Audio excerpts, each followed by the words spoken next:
Students, I am Kiran Sharma. Students, आज मैं आपको वो एक टेबल बताना चाह रहा हूँ, टेंस टेबल। वो भी कैसी है? मैजिक वाली। स्टूडेंट्स, जो मैजिक मीन्स होता क्या है? वैसे तो हमें पता होना चाहिए कि मैजिक क्या होता है। देखिए, मैजिक वो होता है, एक सुपर नेचुरल फोर्स होता है by which we can make the impossible thing into the possible. या मैं कहूँ कि the tricks by which the we can make the impossible things into possible things.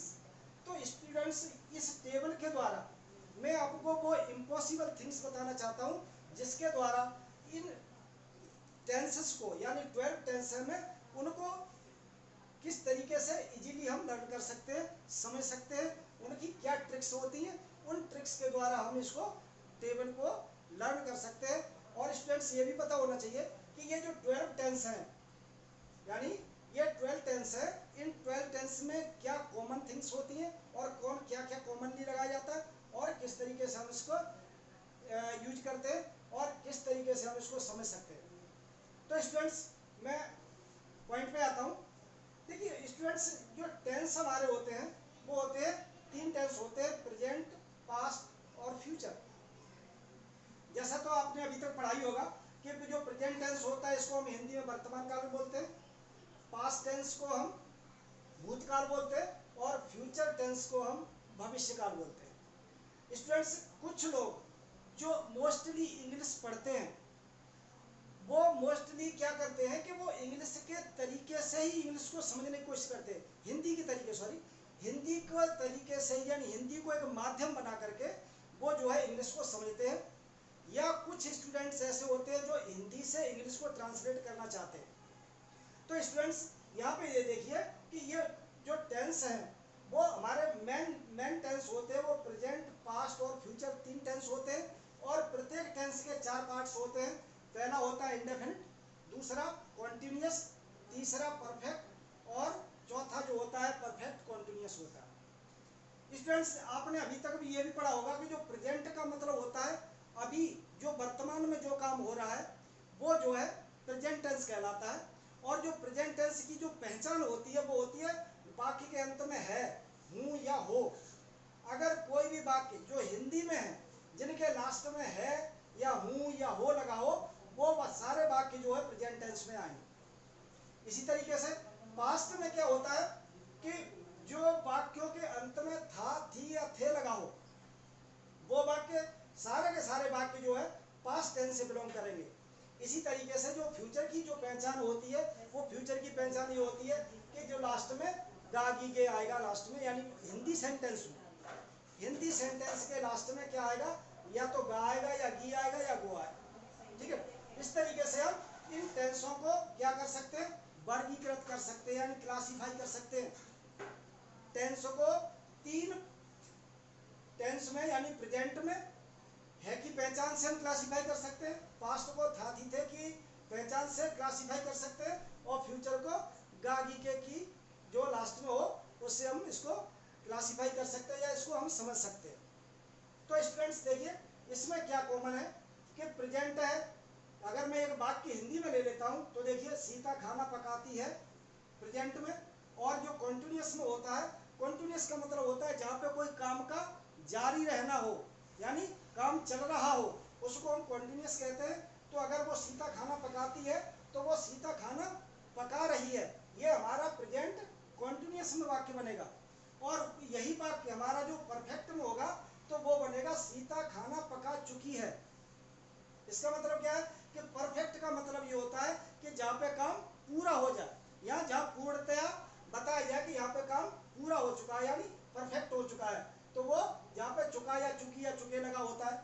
अच्छा, ये परफेक्ट कंटिन्यूअस टेंस है, जो चौथा पार्ट इसका होता है, उसकी पहचान क्या होती है कि इसमें काम जो परफेक्ट और कंटिन्यूअस दोनों को मिलाकर के ये टेंस बना हुआ है। तो परफेक्ट का मतलब होता है काम पूर्णता की ओर जा रहा हो, और कॉन्टिन्यूअस का मतलब हो वो अभी भी जारी हो, यानी पूरा भी हो रहा हो और अभी भी जारी हो, तो उस वाक्य को हम परफेक्ट कॉन्टिन्यूअस कहते हैं। और उस परफेक्ट कॉन्टिन्यूअस अगर प्रेजेंट का है तो ये जो सीता खाना पकाती है, ये वाला वाक्य हमारा बन जाएगा सीता खाना पका यानी इसमें से वाला वाक्य और लगा होगा, यानी सुबह से खाना पका रही है, कल से खाना पका रही है, या जो भी कोई काम है कि निश्चित समय से या अनिश्चित समय से कोई काम जारी हो, वो वाक्य जो हमारे परफेक्ट कॉन्टिन्यूअस टेंस में आते हैं। क्या पहचान है? प्रेजेंट इंडेफिनिट की पहचान है तातीत है, और प्रेजेंट की पहचान है और इंडेफिनिट की पहचान है तातीत है। यानी एक वाक्य अगर मैं ले लूं तो सीता खाना पकाती है, यानी प्रेजेंट है बताता है और इंडेफिनिट था बताता है। इसी तरीके से अगर हम पास्ट में आते हैं तो पास्ट में था बताता है और इंडेफिनिट था बताता है, तो ये सीता खाना पकाती थी हो जाएगा। इसी तरीके से अगर हम फ्यूचर में आते हैं तो सीता खाना पकाएगी या सीता खाना पकाती होगी। इस वाक्य को हम ऐसे भी लिख सकते हैं, क्यों? क्योंकि इंडेफिनिट है तो इंडेफिनिट की पहचान होती है तातीते से और फ्यूचर की पहचान होगी गागीगे से। इस तरीके से ये वाक्य में सीता खाना पकाती होगी या सीता खाना पकाएगी, हम इस तरीके से भी कह सकते हैं। इसी तरह स्टूडेंट्स कॉन्टिन्यूअस में अगर हम आते हैं तो कॉन्टिन्यूअस का मतलब होता है रहा रही रहे से होता है। अगर कोई काम कंटिन्यूअसली अगर जारी है तो अगर मैं कहूँ कि पढ़ना है तो पढ़ रहा है, खेलना है तो खेल रहा है, बैठा है तो बैठ रहा है, ठीक है। यानी कोई भी काम है जो कंटिन्यूअसली हो रहा हो उसको हम कंटिन्यूअस कहते हैं। तो प्रेजेंट की पहचान मैंने बताई है होती है और कंटिन्यूअस की पहचान रहा रही होती है। तो इस तरीके से ये हिंदी वाला वाक्य हमारा बनेगा सीता खाना पका रही है। इसी तरीके से पास्ट की पहचान थी होती है और कंटिन्यूअस की पहचान रहा रही रहे होती है, तो सीता खाना पका रही थी हो जाएगा, ये पास्ट में हो जाएगा। और इसी तरीके से अगर हम फ्यूचर की बात करें तो फ्यूचर में सीता खाना पका रही होगी, क्यों? क्योंकि फ्यूचर की पहचान गागीगे है और कंटिन्यूअस की पहचान रहा रही रहे है। इसी तरीके से अगर मैं परफेक्ट में आता हूं तो परफेक्ट में प्रेजेंट परफेक्ट में आता हूं तो देखिए प्रेजेंट की पहचान है और परफेक्ट की पहचान है चुका चुकी चुके, या जिसमें लिया भी लगाओ। अगर मैं ये कहूं कि सीता ने खाना पका लिया है तो भी ये परफेक्ट का वाक्य होगा, क्यों? क्योंकि इसमें जो है काम पूरा हो जाता है और जिसमें कोई काम पूरा हो जाए वो परफेक्ट कहलाता है। इसी तरीके से पास्ट परफेक्ट में अगर हम आते हैं तो पास्ट की पहचान था थी थे होती है और परफेक्ट की पहचान होती है चुका चुकी चुके या लिया है। यानी अगर मैं कहूं कि सीता खाना पका चुकी थी या सीता ने खाना पका लिया था, तो ये वाक्य हम इस तरीके से भी कह सकते हैं। इसी तरह स्टूडेंट फ्यूचर में आइए तो फ्यूचर की पहचान होती है गागीगे और परफेक्ट की पहचान होती है चुका चुकी चुके। तो फ्यूचर परफेक्ट का जो वाक्य बनेगा वो सीता खाना पका चुकी होगी, इस तरीके से बनेगा। इसी तरह से स्टूडेंट्स अगर मैं परफेक्ट कॉन्टिन्यूअस में आता हूं तो इसमें मोस्टली क्या होता है कि से वाला समय दिया होता है, सुबह से, कल से, 2 बजे से, 2 घंटे से, 2 दिन से, 2 महीने से, 2 साल से, यानी से वाला समय। कौन सा? ये जो से वाला समय है, ये से वाला समय हमें किसमें दिया जाता है? परफेक्ट कॉन्टिन्यूअस में। और परफेक्ट कॉन्टिन्यूअस में इस से की जो इंग्लिश होती है वो हम सिंस या फॉर का प्रयोग करते हैं। Since for definite time and for indefinite time. ये जो अनिश्चित समय होता है उसके लिए हम फॉर का प्रयोग करते हैं, और जो निश्चित समय होता है 2 बजे से, संडे से, मंडे से, जनवरी से, फरवरी से, उसके लिए हम सिंस का प्रयोग करेंगे। अगर मैं कहूं कि 2 महीने से, 2 घंटे से या 2 दिन से, यानी इस तरीके से अगर कोई वाक्य होगा तो उसमें हम फॉर का प्रयोग करते हैं। तो स्टूडेंट्स हमें यह पता होना चाहिए कि जो परफेक्ट कंटिन्यूअस है वो प्रेजेंट परफेक्ट कंटिन्यूअस में जो क्या सेंटेंस बनेगा, सीता सुबह से खाना पका रही है। यानी प्रेजेंट की पहचान है और परफेक्ट कंटिन्यूअस की पहचान है सुबह से। देखिए सुबह से यानी पका रही है, यानी सुबह से और अभी भी पका रही है, तो इसका मतलब ये परफेक्ट कंटिन्यूअस हो गया। इसी तरीके से पास्ट परफेक्ट कंटिन्यूअस में अगर हम आते हैं तो पास्ट की पहचान था थी थे होती है और परफेक्ट की पहचान, परफेक्ट कंटिन्यूअस की पहचान सुबह से, इसमें भी सुबह से लगा हुआ है, तो इसका मतलब है कि ये भी पास्ट परफेक्ट कंटिन्यूअस का वाक्य होगा। इसी तरीके से अगर मैं फ्यूचर में आऊं तो फ्यूचर में हमें पता है कि फ्यूचर की पहचान होती है गागीगे और परफेक्ट कंटिन्यूअस की पहचान होती है सुबह से, यानी इसमें भी सुबह से लगा होता है। तो ये वाला वाक्य जो बन जाएगा सीता सुबह से खाना पका रही होगी। स्टूडेंट इस तरीके से अगर इन वाक्यों को मैं हिंदी में, एक वाक्य को मैंने 12 तरीके से लिखा हुआ है, यानी एक वाक्य को 12 तरीके से इन 12 टेंसों में कैसे लिख सकते हैं, वो मैंने आपको ये एक तरीका बताया है। प्रेजेंट में, पास्ट में और फ्यूचर में, और इंडेफिनिट का, कॉन्टिन्यूअस का, परफेक्ट का, परफेक्ट कॉन्टिन्यूअस का। अब आते हैं स्टूडेंट्स इंग्लिश पे आते हैं। अब देखते हैं इंग्लिश में इसको ट्रांसलेट कैसे करते हैं। तो स्टूडेंट्स हमें ये पता होना चाहिए कि अगर हम कोई सेंटेंस बनाते हैं तो सबसे पहले हम लगाते हैं सब्जेक्ट, उसके बाद अगर हेल्पिंग वर्ब है तो ठीक है, नहीं तो फिर मेन वर्ब लगाएंगे और प्लस ऑब्जेक्ट। अगर और भी कोई चीज है तो अगर कोई और वर्ड है तो उसको हम इसके बाद लगाते हैं, यानी फर्स्ट पोजीशन पे सब्जेक्ट लगाते हैं, दूसरी पोजीशन पे हम वर्ब लगाते हैं और तीसरी पोजीशन पे ऑब्जेक्ट लगाते हैं। अगर इसके बाद भी है वो फोर्थ पोजीशन पे लगाएंगे। यानी सबसे पहले अगर हमें कोई इंग्लिश में ट्रांसलेट करना है तो उसका सब्जेक्ट ढूंढिए। और सब्जेक्ट ढूंढेंगे कैसे, अगर कोई क्वेश्चन, कोई सेंटेंस दिया हो तो उससे अगर हम व्हाट का क्वेश्चन करें, सॉरी व्हाट का नहीं, हु का क्वेश्चन करें, तो उसकी जो आंसर में जो आएगा वो हमारा सब्जेक्ट आएगा। अगर मैं कहूँ कि खाना, सीता खाना पकाती है, तो कौन खाना पकाती है, यानी हु कुक द फूड, इसका मतलब है सीता, तो हमारा सीता सब्जेक्ट होगा। इसी तरीके से हमें यह पता है कि जो ऑब्जेक्ट होता है वो क्या होता है, ऑब्जेक्ट वो होता है जो वर्ब जिसको मॉडिफाई करती है। वर्ब यानी वर्ब इसमें क्या है कि पकाना, यानी कुक। तो कुक यानी हम सेकंड पोजीशन पे हम कुक लगाते हैं, जो हमारा एक्शन वर्ड होते हैं जिसमें कोई काम करना होता पाया जाता है, यानी खाना, आना जाना, पढ़ना लिखना, खेलना कूदना, यानी जिस हिंदी में अगर ना लग रहा हो, यानी खाता है तो खाना, पीता है तो पीना, आता है तो आना, यानी ना लगने से उसका सेंस क्लियर हो जाए तो वो हमारी वर्ब्स कहलाती हैं, या इनको हम एक्शन वर्ड्स कहते हैं। इसी तरीके से तो मैंने ये बताया था कि अगर हमें कोई भी सेंटेंस को इंग्लिश में ट्रांसलेट करना है तो उसको हम क्या करेंगे, सबसे पहले उसमें सब्जेक्ट ढूंढते हैं, सब्जेक्ट पहले लगाएंगे, उसके बाद वर्ब ढूंढते हैं, और वर्ब से हमें ये पता है कि वो जो एक्शन वर्ड होता है उसको हम उसके बाद लगाते हैं, और उसके बाद उसका ऑब्जेक्ट लगाते हैं। इस तरीके से एक सेंटेंस को हम इंग्लिश में ट्रांसलेट कर सकते हैं। लेकिन इन जो टेंस है, ये 12 टेंस है, इनको ट्रांसलेट करने के अलग अलग जो हेल्पिंग वर्ब या मेन वर्ब अलग अलग होते हैं। और स्टूडेंट्स ये पता होना चाहिए कि जब हम एक टेंस से दूसरे टेंस में जाते हैं तो सिर्फ मेन वर्ब और हेल्पिंग वर्ब ही चेंज होती है। क्या क्या चेंज होती है, या तो उसकी हेल्पिंग वर्ब चेंज होगी, यानी इज आर एम की जगह पे बाजवर हो जाएगा या विल बी शैल बी हो जाएगा। मीन्स कहने का है कि जब भी कोई भी वाक्य को अगर हम एक टेंस से दूसरे टेंस में अगर हम ट्रांसलेट करते हैं तो उसमें दो ही चीजें चेंज होती हैं, पहली हेल्पिंग वर्ब और दूसरी मेन वर्ब। अब वो दो कौन सी चीजें किस तरीके से उसको करेंगे, तो देखिए इसमें क्या होता है, हर टेंस की अपनी अपनी हेल्पिंग वर्ब होती है, अपनी अपनी मेन वर्ब होती है। अगर मैं प्रेजेंट इंडेफिनिट की बात करूं तो देखिए मैंने इसका रूल लिखा हुआ है कि अगर कोई सब्जेक्ट सिंगुलर है तो उसकी जो वर्ब की जो फर्स्ट फॉर्म होती है उसमें हम एस या ईएस लगा देते हैं। अगर कोई भी सेंटेंस में जिसका सब्जेक्ट सिंगुलर में हो, यानी ही सी इट या नेम हो, उसमें हम वर्ब की जो फर्स्ट फॉर्म होगी, अगर गो है तो गोज हो जाएगा, प्ले है तो प्लेज हो जाएगा, और कुक है तो कुक्स हो जाएगा। और क्या लगाते हैं उसके बाद वर्ब की फर्स्ट फॉर्म लगा देते हैं।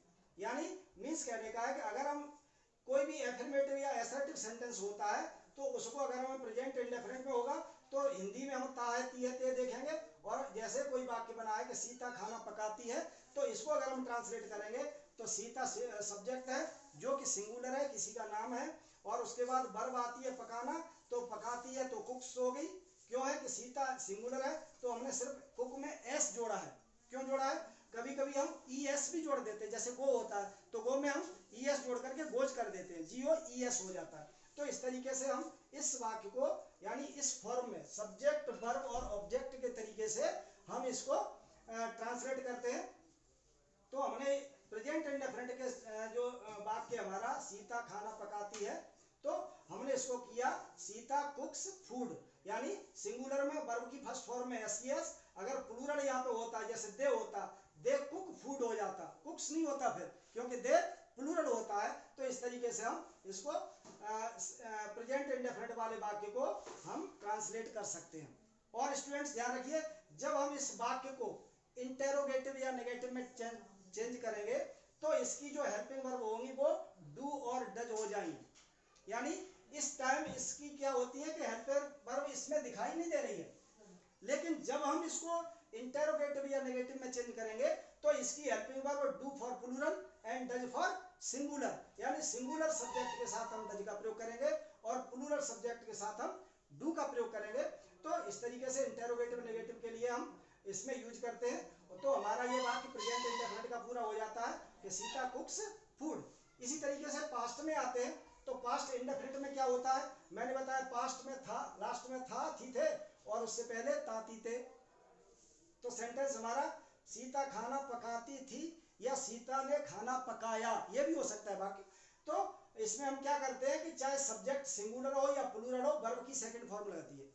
अगर कोई वाक्य पास्ट इंडेफिनिट का है तो इसमें क्या लगता है कि सिंगुलर हो या प्लूरल हो। हमें इसमें यह नहीं देखना है कि सब्जेक्ट हमारा सिंगुलर है या प्लूरल है, हमें क्या करना है वो जो भी सब्जेक्ट हो उसको पहले लगा दीजिए और वर्ब की सेकंड फॉर्म लगा करके ऑब्जेक्ट लगा दीजिए, हमारा सेंटेंस क्लियर हो जाएगा। यानी अगर मैं कहूँ कि सीता खाना पकाती थी तो सीता कुकड फूड हो जाएगा, क्योंकि जो कुकड है वो वर्ब की सेकंड फॉर्म है कुक की। इसी तरीके से अगर हम फ्यूचर इंडेफिनिट में आता हूं तो फ्यूचर इंडेफिनिट में क्या होता है कि पकाती होगी या पकाएगी, इस तरीके से कोई सेंटेंस बनेगा।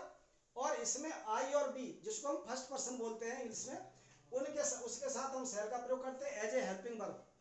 और अदर्स के लिए यानी आई और बी को छोड़ करके जो भी कुछ आता है, यानी जो भी कोई अदर सब्जेक्ट आएगा उसके साथ हम विल का प्रयोग करेंगे और वर्ब की फर्स्ट फॉर्म का प्रयोग करेंगे।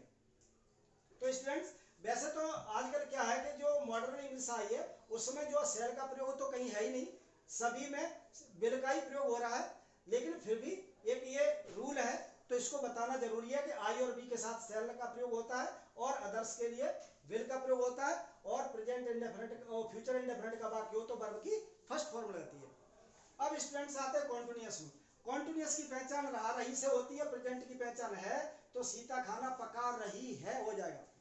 रूल्स क्या होते हैं प्रेजेंट कॉन्टिन्यूअस के कि इसमें हेल्पिंग वर्ब इज, आर और एम होती है और वर्ब की फर्स्ट फॉर्म में आईएनजी। स्टूडेंट्स ध्यान से देखिए कि जो कॉन्टिन्यूअस है उसमें वर्ब की फर्स्ट फॉर्म आईएनजी इसमें है, यहाँ पे है, और वर्ब की फर्स्ट फॉर्म में आईएनजी यहाँ पे भी है और वर्ब की फर्स्ट फॉर्म में आईएनजी यहाँ पर भी है।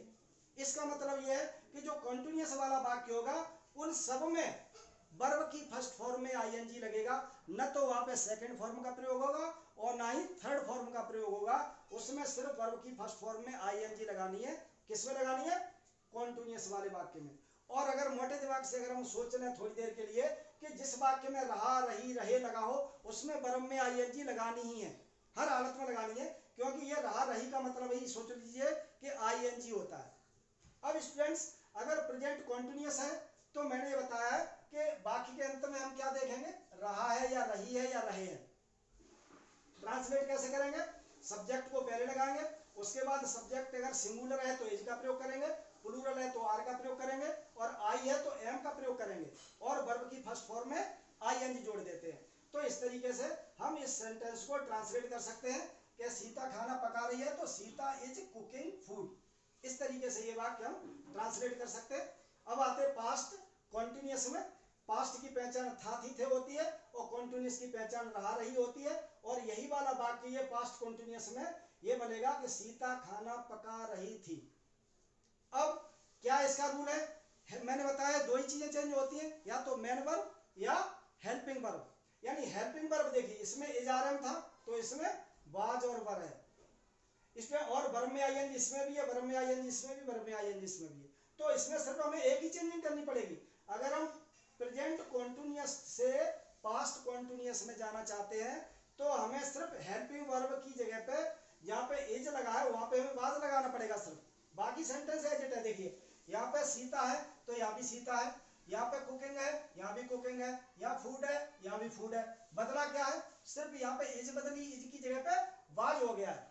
इसका मतलब है कि जब एक टेंस से दूसरे टेंस में जाते हैं तो उसमें सिर्फ किसी में हेल्पिंग वर्ब भी अकेली चेंज होती है, किसी में मेन वर्ब भी चेंज हो जाती है। इस तरीके से तो स्टूडेंट्स हम इसको सीता खाना पका रही थी पास्ट कॉन्टिन्यूअस का वाक्य है तो सीता वाज कुकिंग फूड, यानी was for singular and were for plural plus verb की फर्स्ट फॉर्म में आईएनजी, ध्यान रखिए। अब आते हैं हम फ्यूचर कॉन्टिन्यूअस पे। देखिए फ्यूचर की मैंने बताई है पहचान के लास्ट में गागी गे होगा, और कॉन्टिन्यूअस की पहचान होती है गागी गे से पहले रहा रही रहे होगा। तो ये जो वाक्य है जो सीता खाना पकाती है उसको हम इस फ्यूचर कॉन्टिन्यूअस में कहेंगे तो सीता खाना पका रही होगी, ये वाला वाक्य हमारा बन जाएगा।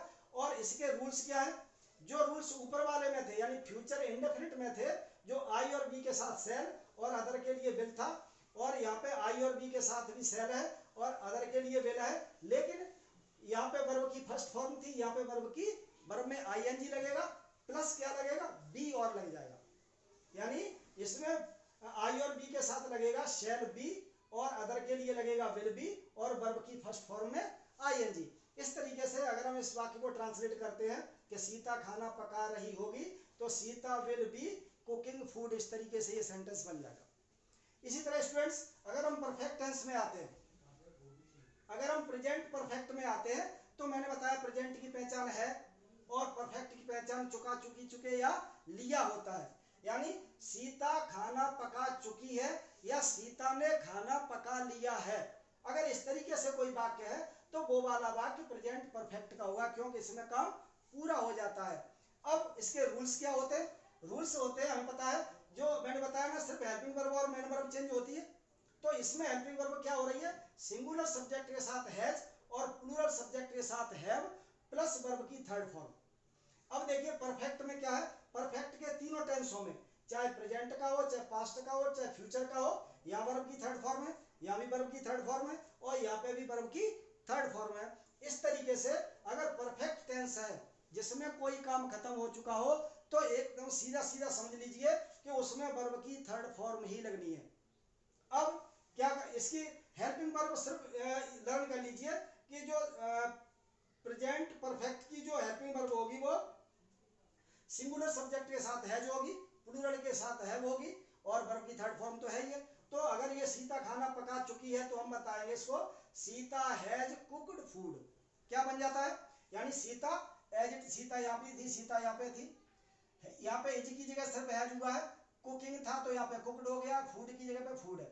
इसका मतलब इसमें हैज और कुक्ड दो चीजें चेंज हुई है, यानी ये हेल्पिंग वर्ब है और ये मेन वर्ब है।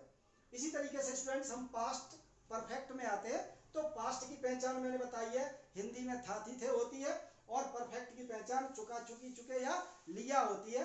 तो ये अगर हम मैं वाक्य को इसी वाक्य को एक वाक्य को मैं इस टेंस में बनाऊं तो सीता खाना पका चुकी थी, ये वाक्य बन जाएगा हमारा पास्ट परफेक्ट में। अब आते हैं इंग्लिश में, इंग्लिश में इसके क्या रूल्स होते हैं, क्या हेल्पिंग वर्ब होती है, क्या मेन वर्ब होती है। तो इसमें हेल्पिंग वर्ब सिंगुलर सब्जेक्ट हो या प्लूरल हो, देखिए यहाँ पे सिंगुलर के लिए तो वाज था कंटिन्यूअस में और प्लूरल के लिए वर था, लेकिन इंडेफिनिट में क्या था, चाहे सिंगुलर हो या प्लूरल हो वर्ब की सेकंड फॉर्म लगती थी। उसी तरीके से परफेक्ट में भी चाहे सिंगुलर हो सब्जेक्ट चाहे प्लूरल हो, इसमें सिर्फ हेल्पिंग वर्ब हैड लगेगी, एक ही हेल्पिंग वर्ब है इसमें हैड, वो किसकी है, पास्ट परफेक्ट की, बाकी वर्ब की थर्ड फॉर्म है। ये तो हमें पता ही है कि परफेक्ट है तो थर्ड फॉर्म होगी। तो सीता खाना पका चुकी थी तो ये वाला वाक्य हमारा बन जाएगा सीता हैड कुक्ड फूड। ध्यान रखिए कि चाहे सीता हो तो उसके साथ भी हैड लगा हुआ है, अगर हम कहें कि वी है तो वी हैड कुक्ड फूड, अगर दे है तो दे हैव कुक्ड फूड, अगर कहें कि मैं हूं तो I have cooked food, I had cooked food. इस तरीके से ये वाक्य यानी पास्ट परफेक्ट का हम ट्रांसलेट कर सकते हैं। रूल्स क्लियर है, सिंगुलर हो या प्लूरल हो, हेल्पिंग वर्ब हैड, वर्ब की थर्ड फॉर्म। अब आते हैं फ्यूचर परफेक्ट पे। अब फ्यूचर परफेक्ट में क्या होता है, मैंने बताया ना फ्यूचर की पहचान हिंदी में गागी गए और परफेक्ट की चुका चुकी है। तो ये जो वाक्य है सीता खाना पकाती है वो हमारा इस टेंस में बनेगा सीता खाना पका चुकी होगी। अब हम इंग्लिश पे आते हैं तो इंग्लिश पे अगर हम देखें तो उसी तरीके से जो आई और बी को लेकर के हम चल रहे हैं कि आई और बी जो फर्स्ट पर्सन प्रोनाउन होते हैं, फर्स्ट पर्सन के प्रोनाउन होते हैं, आई और बी, उसके साथ हम शैल का प्रयोग करते हैं, अदर के लिए विल का प्रयोग करते हैं और इन दोनों के साथ हैव लगा करके वर्ब की थर्ड फॉर्म लगाते हैं। मतलब कहने का है कि आई शैल और विल तो लगेगा ही, उसके साथ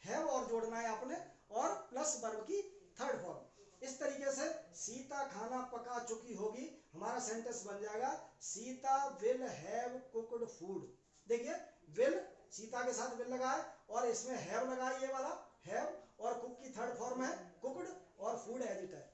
इस तरीके से हम इस वाक्य को ट्रांसलेट कर सकते हैं। इसी तरीके से स्टूडेंट्स अब हमारा चौथा टेंस है, कौन सा है, प्रेजेंट परफेक्ट कॉन्टिन्यूअस है इसका पार्ट, प्रेजेंट का चौथा पार्ट है। उसमें क्या होता है, उसमें मोस्टली मैंने बताया इसकी पहचान होती है से वाला समय, या हम इसको ऐसे भी कह सकते हैं कि सीता खाना पकाती रही है, या सीता खाना पकाती रही है, या सीता सुबह से खाना पका रही है, सीता 2 दिन से खाना पका रही है, सीता 2 घंटे से खाना पका रही है। ऐसा कोई से वाला समय दिया हो तो वो हमारा परफेक्ट प्रेजेंट परफेक्ट कंटिन्यूअस का होगा, क्योंकि बाकी के अंत में है लगा होगा।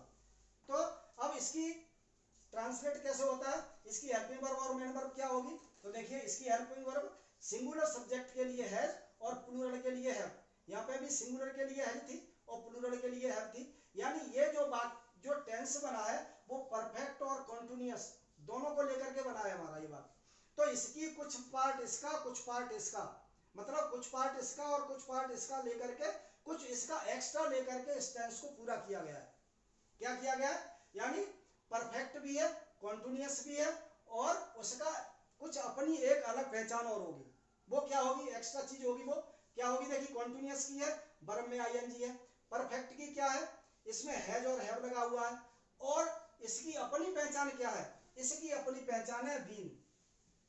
मतलब कहने का है कि अगर कोई वाक्य परफेक्ट कॉन्टिन्यूअस का होगा तो उसमें परफेक्ट और कॉन्टिन्यूअस वाली, यानी कॉन्टिन्यूअस की तो वर्ब में आईएनजी, और परफेक्ट वाले की हैज और हैव हेल्पिंग वर्ब, और परफेक्ट कॉन्टिन्यूअस की अपनी जो होगी, जो हेल्पिंग वर्ब होगी वो होगी बीन।